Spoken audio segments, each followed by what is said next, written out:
Mēs skatāmies uz katru kauju pēc kārtas. Eiropai ir vairāk kontroles pār Krievijas finansēm, nekā daudzi domā. Lūk, kāda ir situācija. Man nepatīk karš.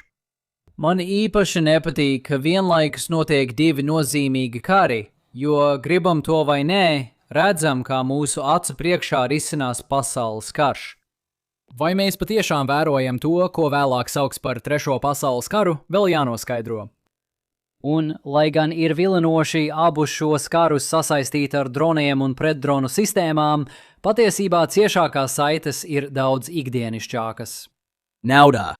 Pastāv interesants domino efekts, kas saistīts ar Hormūza šaurumu, ASV tirzniecības attiecībām ar Indiju un atgriežas pie kaujas laukiem Ukrainā. Esmu pārliecināts, ka jau esat dzirdējuši, ka tas ir finansiāls ieguvums Kremļa labā šajā izmisuma laikā. Es vēlos apspriest, ka problēmas sakne ir sarežģītāka un izskatīt pareizos pretpasākumus šajos apstākļos. Kā jau minēju, Eiropai ir iespēja mazināt lielāko daļu šo problēmu. Piesprādzējieties, tūlīt sāksim amerikāņu kalniņu braucienu. Sāksim ar pamatiem. Savienotās valstis mobilizē spēkus uz Irānu. Izraela nogalina Ajatolu. Kas palicis pāri no Irānas valdības saka, hei, mums tas īsti nepatīk, un faktiski slēdz Hormūza šaurumu. Jāsaka de facto, jo Irāna apgalvo, ka šaurums ir atvērts visiem, izņemot Izraelu un ASV. Interesanti, ņemot vērā, ka tikai apmēram 5% caur Hormūzu transportētās naftas nonāk Amerikā. Man arī jāsaka de facto, jo Hegsets apgalvo, ka šaurums ir atvērts, bet vienīgais šķērslis kuģošanai ir Irānas apšaudes, kas būtībā nozīmē, ka šaurums ir slēgts. Tagad 20% pasaules naftas ir iestrēguši līcī, tāpēc naftas cenas strauji pieaug. Jau iepriekš esmu teicis, ka Pentagonā visi labi zināja par Hormūza šauruma slēgšanas iespēju. Tikai šauruma slēgšana būtiski neietekmētu ASV izstāšanos, jo, lai mainītu priekšstatu par kara iznākumiem, vajadzīga pārsteidzoša informācija. Amerikas sabiedrības reakcija uz šauruma slēgšanu un Baltais nams, kas pārsteigts par savu nespēju tikt galā ar sekām, varētu radīt šādu efektu. Atgādinu, ka starpvēlēšanas būs pēc mazāk nekā 8 mēnešiem. Un Trumps amatā ir tādēļ, ka iepriekšējā administrācija netika galā ar dzīves dārdzības problēmām. Administrācija sākusi meklēt risinājumus degvielas cenu kāpumam. Jo vienkāršāk, jo labāk. Tiek spriests par degvielas nodokļa apturēšanu vai naftas atbrīvošanu no ASV stratēģiskajām rezervēm. Izpildvaras rīcība, kas pirms 6 mēnešiem šķita kā piezīme medijos, visvairāk ietekmēs karā esošo pasauli. Tas attiecas uz Indiju, kas vismaz pēdējo reizi, kad skatījos, pašlaik neiesaistās karā. No otras puses, Pakistāna aktīvi karo ar Afganistānu, tāpēc kas to lai zina? Augustā ASV noteica sekundārās sankcijas Indijai par Krievijas naftas importu. Tas, ko reiz mācīju studentiem kā abstraktu ideju akadēmiskos nolūkos, tagad kļuva par nozīmīgu politiku. Sekundārās sankcijas soda primāro pretinieku, ietekmējot arī nepiederošos. Tas var likties dīvaini, tāpēc došu piemēru. Krievija uzbruk Ukrainai. Rietumiem tas nepatīk, tādēļ tie ievieš sankcijas pret Krieviju, galvenokārt Krievijas preču embargo. Pamata piedāvājuma un pieprasījuma ekonomika mums saka, ka ja Krievijas eksporta precēm, piemēram, energoresursiem, vairs nav tik liels pieprasījums, cena samazināsies, līdz preces atradīs pircēju, kas ir gatavs tās iegādāties. Savukārt sankciju efekts nav tirzniecības preces normālā vērtība. Tā ir cenu atšķirība starp to, ko Krievijas ražotāji agrāk nopelnīja, un to, ko saņem, meklējot jaunus pircējus. Šī cenu starpība parasti ir 3 līdz 10 dolāri par naftas barelu atkarībā no perioda. Ieguvējs ir jaunais importētājs, Indija saņem atlaidi. Ja sankciju noteicēji vēlas būt viltīgāki un izdarīt vēl nedaudz vairāk, viņi to var. Bet viņiem ir jāievieš sekundārās sankcijas. Indijai, importējot lētāku naftu, tās eksportētāji saskaras ar rietumu embargo. Efektīvas sekundārās sankcijas attur Indiju no pirkuma. Krievijas naftai vairs nav pircēju, tāpēc zaudējumus sēdz pati Krievija. Trumpa administrācija jau augustā draudēja Indijai ar 50% tarifu, ja tā turpinās pirkt no Krievijas. Sekundāro sankciju politika toreiz tika publiski izsmietā. Laikam Trumps tajā laikā draudēja uzlikt tarifus visiem pēc kārtas vai kaut kas tam līdzīgs? Un varbūt tur bija iesaistīti arī tako? Es nezinu, ir grūti atcerēties, kas notika, kas šķietami bija pirms veselas ģeopolitiskās 10 gadus. Sekundārās sankcijas kongresā atbalstīja abas partijas. Apvienojot to ar dažām Baltānama tirdzniecības piekāpēm, šī politika nostrādāja. Indijas naftas imports no Krievijas sarukā. Tāda bija situācija pirms Irānas kara. Naftas cenas strauji pieauga, un Trumpa administrācija uz 30 dienām noteica moratoriju sekundārajām sankcijām. Šeit loģika ir vienkārša. Ja nafta atgriežas tirgū, piedāvājums aug un cenas krītas. Amerikas patērētāji jutīs atvieglojumu, bet tas mazinās starptautisko pretreakciju uz augstām enerģijas cenām. Tagad ir nopietni ierobežojumi tā iespējām. Es to sauktu labākajā gadījumā par plāksteri, kas atbrīvo apjomu, kas līdzvērtīgs 5 vai 6 dienu tranzītam caur šaurumu. Tas nav mazsvarīgi, bet nav citu reālu risinājumu, kā vien šauruma atvēršana tā vai citādi. Tikmēr Trumpa administrācija apgalvoja, ka šī politika būtiski neietekmēs Krievijas eksporta cenas, jo liela daļa Krievijas jēlnaftas vienkārši stāv tankuģos atklātā jūrā, bez iespējas to nogādāt galamērķī. Kremļa puse jau nopelnīja savu naudu izbraukšanas brīdī, tāpēc nekāds kaitējums nav nodarīts. Moratorijas attiecas uz naftu, kas jau iekrauta tankuģos, nevis uz nākotnes pārvedājumiem, ko Krievija varētu plānot 30 dienu laikā. Ekonomiskā ietekme nav tik vienkārša. Protams, šī politika ietekmē priekšstatus par to, cik daudz var nopelnīt nākamais aizbraucošais tankuģis, tāpēc tā būtiski palielina Krievijas ieņēmumus. Tas pieņem, ka sekundāro sankciju moratorijas tiešām beidzas pēc 30 dienām, un Trumpa administrācija neizsludina jaunu pauzi jebkurai pa vidu iekrautai naftai. Nevienam par pārsteigumu, Eiropa par šo politiku nebija apmierināta. Mērs, kas citādi atbalsta Trumpa rīcību Irānā, sacīja: "Mēs uzskatām, sankciju atvieglošana ir nepareiza." Diemžēl Krievija joprojām neizrāda nekādu vēlmi iesaistīties sarunās. Tāpēc mums būs jāpastiprina spiediens uz Maskavu. Stārmera pārstāvis sacīja: "Tas, protams, ir ASV lēmums, bet mūsu nostāja ir skaidra. Mēs turpinām veikt maksimālu ekonomisko spiedienu uz Krieviju, lai panāktu taisnīgu un ilgstošu mieru Ukrainā." Makrons bija lakoniskāks. Irānas kara sekas nekādā veidā neattaisno sankciju atcelšanu. Antonio Costa, Eiropas padomes prezidents, norādīja: ASV lēmums vienpusēji atcelt sankcijas Krievijas naftas eksportām satrauc, jo tas ietekmē Eiropas drošību.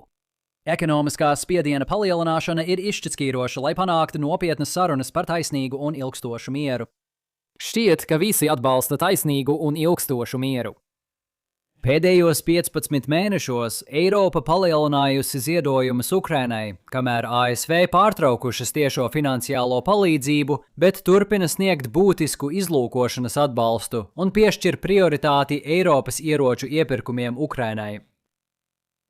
Ņemot vērā šos komentārus, kāda jūsuprāt ir Eiropas nostāja par sekundārajām sankcijām?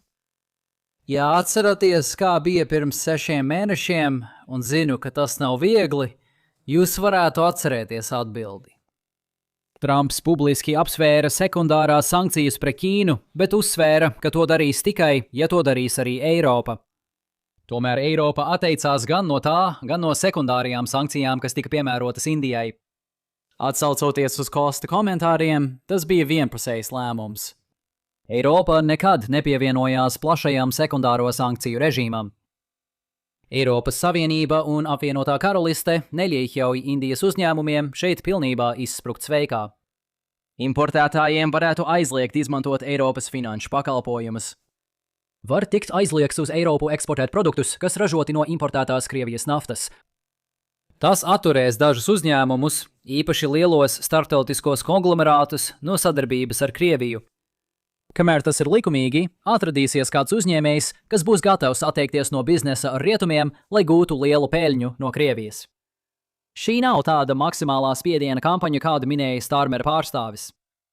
Lai izskaustu peļņas stimulu, Indijai pašai jāveic kontrole. Eiropa šādu likumdošanu nav izstrādājusi. Visa iepriekšējā kritika par Trumpu bija par to, ka viņš uz 30 dienām atcēla politiku, kuru Eiropa nav pieņēmusi.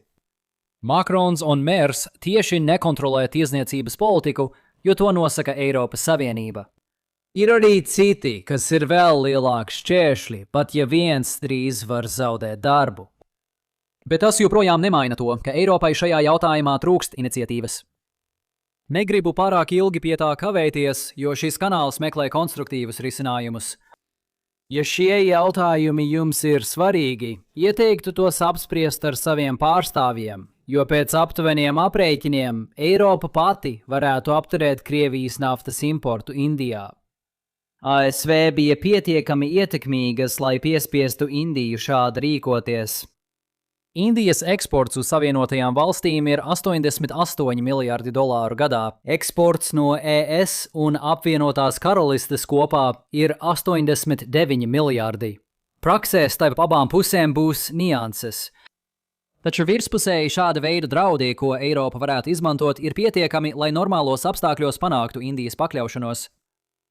Skatoties plašāk, sekundāro sankciju jautājums Indijai ir tikai daļa no naftas nozares kopainas. Krievija vismaz īstermiņā noteikti ir viens no galvenajiem ieguvējiem no Irānas kara. Pirms dažām nedēļām naftas cena bija ap $65 par barelu. Pie šāda līmeņa Krievijas federālais budžets nespētu nodrošināt Kremļa vēlamo ieguldījumu līmeni Ukrainā. Un pēc gadiem ilgas, smagnējas un dārgas, bet teritoriāli veiksmīgas ofensīvas sāka parādīties plaisas.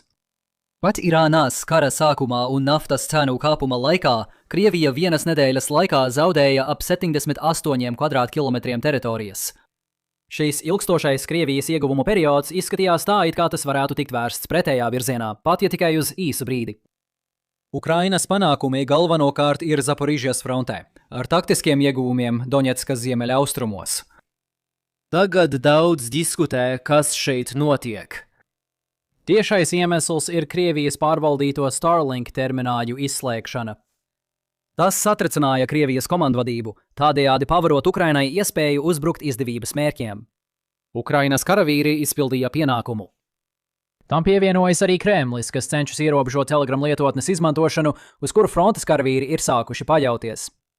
Tas liek jautāt, kā reģionāla lielvara ar globālām ambīcijām nonāk līdz tam, ka militārie spēki saziņai izmanto privātu lietotni. Taču tas ir arī veicinājis baumas, ka Kremlis arvien vairāk satraucas par civilās pretestības iespējamību Maskavā, un tāpēc tagad veic proaktīvus pretpasākumus. Šajā gada laikā laikapstākļi vienmēr tiek pieminēti diskusijās. Ziemas atkušņi un pavasara lieti kavē virzību uz priekšu. Tas nav viss stāsts, jo tas nozīmētu Krievijas ieguvumu samazināšanos, nevis iniciatīvas pārēju Ukrainai. Turpinot šo domu, ir iespējams, ka laikapstākļi patiešām ir apturējuši Krievijas ieguvumus dažos frontes līnijas posmos, tādējādi novēršot iespējamu savstarpēju ieguvumu neutralizēšanu. Visbeidzot, Ukraina apgalvo, ka pēdējos mēnešos tā ir iznīcinājusi Krievijas karavīrus ātrāk nekā Kremlis spējējis piesaistīt jaunus. Pat, ja tā ir taisnība, tas neizskaidro Ukrainas teritorijas ieguves panākumus. Krievijas ofensīva ir neefektīva sistēma, kas pārvērš miesu un asinis teritoriālos ieguvumos. Neliels Krievijas dzīvā spēka zaudējums nedos Ukrainai vadošo pozīciju. Tas drīzāk piespiestu Krieviju samazināt ofensīvas cerības un mēģināt iesaldēt frontes līnijas grūtākajās vietās. Tātad šeit notiek kas cits. Varbūt sakaru sistēmu atslēgšana mulsina Krievijas spēkus, un Ukrainas panākumi tuvākajās nedēļās samazināsies, jo Krievijas karavīri pielāgosies alternatīvām sistēmām. Ukraina iespējams atpazīst Krievijas stratēģisko ievainojamību struktūrālā līmenī. Mums jāgaida, lai redzētu. Varu pārliecinoši teikt, lai kas arī būtu pamatā Ukrainas ofensīvai vai lokālajiem pretuzbrukumiem, palīdz, ka frontē ir mazāk Krievijas karavīru. Tas atkal noved pie naftas jautājuma Irānas kara dēļ. Atcerieties, Krievija vervē karavīrus, piedāvājot konkurētspējīgu atalgojumu. Šīs atalgojums ir atkarīgs no valdības spējas to izmaksāt, kas savukārt ir atkarīgi no valdības spējas izturēt vēl viena darbinieka aiziešanu no produktīvās civilās ekonomikas. Iepriekšējais naftas cenu kritums izraisīja lielu spriedzi Krievijas ekonomikā. Savukārt, naftas cenu šoks ir kļuvis par glābšanas riņķi Kremlim. Cik ilgi tas turpināsies, ir atkarīgs no tā, cik ilgi Hormūza šaurums būs krīzes stāvoklī. Tātad, ja es strādātu Kremlī, es šobrīd justos diezgan labi, taču vienlaikus es arī nejustos ērti šajā situācijā. Arī man jāsaglabā pacietība, jo paies laiks, līdz papildspēki nonāks frontē. Citiem vārdiem sakot, mēs ļoti iespējams redzēsim, ka Ukraina martā uzrāda labus rezultātus, taču mums nevajadzētu domāt, ka Ukraina var vienkārši ignorēt naftas situāciju. Eiropai atkal ir iespēja mazināt kaitējumu. Eiropai vienmēr bija iespēja mazināt kaitējumu. Krievijai vajag tankuģus naftas piegādēji tirgiem, kas to vēl pērk. Taču kuģiem, kas ir saistīti ar Krieviju, ir nelaimīga ģeogrāfiska problēma. Tiem ir jāšķērso teritorijas, kuras kontrolē Eiropa. Eiropa gadiem vilcinājās īstenot sankcijas vai jūras tiesību aktus. Tas ir mainījies, bet Eiropas rīcība joprojām nevienmērīga. Ukraina šķiet ir paveikusi tikpat vai vairāk, sūtot dronus uz vidusjūru, lai trāpītu Krievijas kuģiem ceļā uz Suecas kanālu. Galvenais ir, ka pasaules naftas cena nav nozīmīga, ja Krievija to nevar eksportēt. Kremlis pārsvarā paļaujas uz ēnu tankuģu floti. Apturiet tankuģus, un Irānas notikumi kļūst nesvarīgi. Šie mazināšanas pasākumi prasa, lai Eiropa pieņemtu Krievijas eskalējošu reakciju. Bez riska nav arī atlīdzības. Kremlis maz reaģējis uz dažām jau notikušām Eiropas konfiskācijām. Šīs darbības pastiprināšana nevienmēr radīs krīzi visā Eiropā.